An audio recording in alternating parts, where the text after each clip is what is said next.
புயலாக வலுவடைந்த மோன்தா புயலின் வேகம் மேலும் குறைந்து மணிக்கு 10 கிலோமீட்டர் வேகத்தில் நகர்ந்து வருகிறது. இதனால் ஆந்திராவில் கடல் கடும் சீற்றத்துடன் காணப்படுகிறது.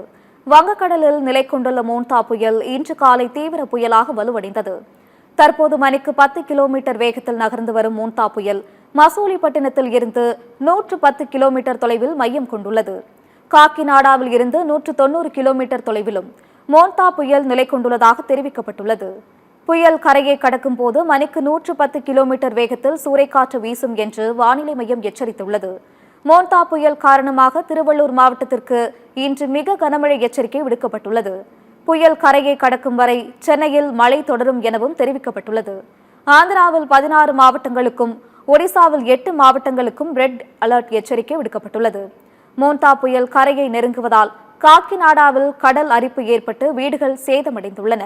கரையோர மக்கள் வெளியேற்றப்பட்டு பாதுகாப்பான இடங்களில் தங்க வைக்கப்பட்டுள்ளனர்.